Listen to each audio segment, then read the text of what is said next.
Big thanks to Kamado Joe for sponsoring this episode. Tennessee bourbon sticky ribs. I selected these ribs. Beautiful, thick meat ribs. Look at the load of meat that sits on top of these ribs. The thickness is just insane. And that together with this fat is gonna promise us a really tasty, juicy rack of ribs. And I know you're thinking, when do I get which ribs? Because sometimes I'm talking about lean, skinny ribs with the meat cut off all the way to the bone. And when do you get these thick and juicy ribs? Well, that's easy. When you're smoking ribs, you want to go for baby back ribs because they're the tastiest. And if you get them thick like this, there's going to be a nice amount of meat for you to chew on. But when you're grilling rib, you want to go for faster cooking. And then you want the ribs to be as thin as possible, just to be waste almost. And then you chew on that little bit that's left, that crunched up and became absolutely delicious. Grilled ribs, cut to the bone, smoked ribs, a nice thick layer of meat on them. First thing that I'm going to do is cut into the membranes so that the spices that I'm going to put on these ribs can penetrate the ribs. Then I'm going to make the PitmasterX classic barbecue rub, of which you can find the recipe in a link down below. Then I'm going to put on a layer of mustard. Not too much, just a little bit. The mustard is going to do two things. It's going to create a sticky layer on the outside of the ribs that's going to help the rub stick to the ribs. The second thing that's going to do is add a little bit of flavor to the ribs. If you don't like mustard, you can always use mayonnaise or just skip it completely. Of course, we're gonna do both sides. And with thick ribs, you wanna make sure you don't forget to do the sides as well. There's so much surface that you can add flavor to, which is gonna make your ribs so much better.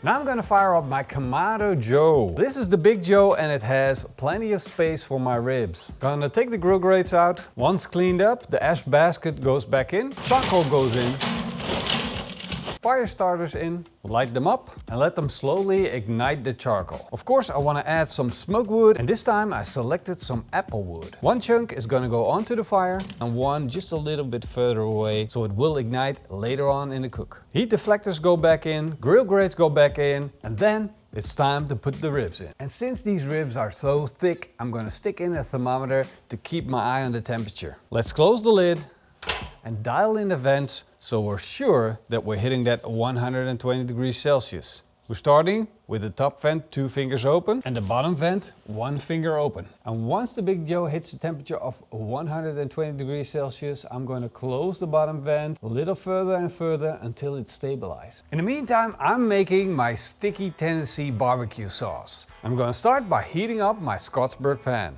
with a whole pack of butter. I'm going to let that melt together with 100 grams of dark brown sugar. And that's going to perform miracles for the flavor of this sauce. And always be careful with hot butter and hot sugar, because hot sugar equals pain. Once the sugar dissolves, it's time to add 5 tablespoons of honey, add a tablespoon of mustard, a tablespoon chili flakes, a stick of cinnamon, and 100 milliliters of Tennessee honey bourbon. And then the sticky Tennessee barbecue sauce is done.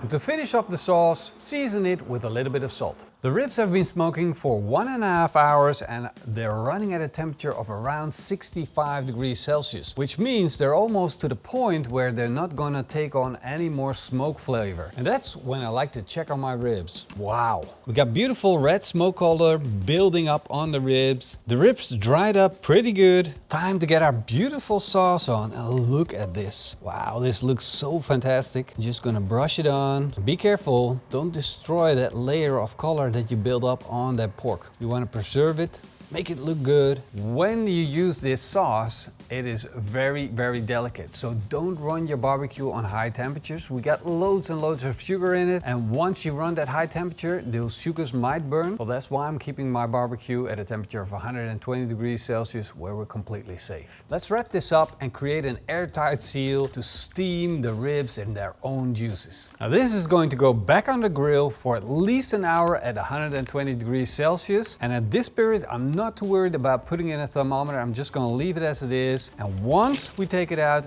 then we can check the temperature again. After an hour, it's time to take the ribs off the grill and take a closer look at them. Wow.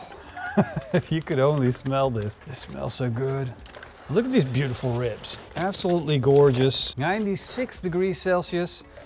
So I went over the 92 degrees Celsius, which means these ribs are gonna be well done. So they're only gonna need a short period of time back on the grill to get them sticky, because now they're not sticky. Now they're just really juicy and good looking, but I'm looking for sticky ribs. Time to put them back on the barbecue, and the barbecue is still rolling at a temperature of 120 degrees Celsius. Let's brush on that Tennessee barbecue sauce.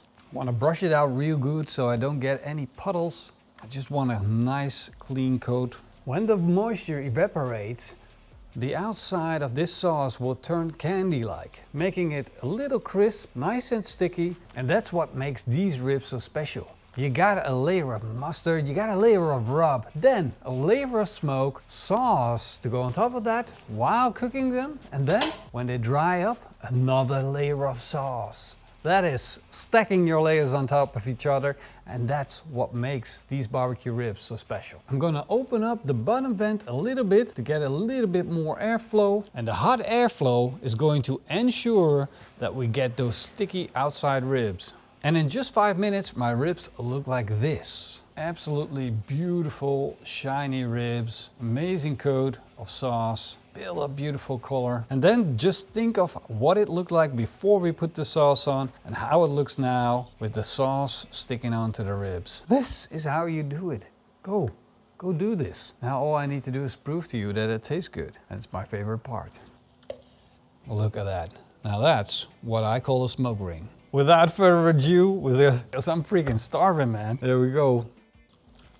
Oh, that is freaking delicious. That is one must-try freaking rack of ribs. Wow. I don't know what else to say. This is like with my own made Tennessee sauce. Smells delicious, tastes delicious, whatever you want.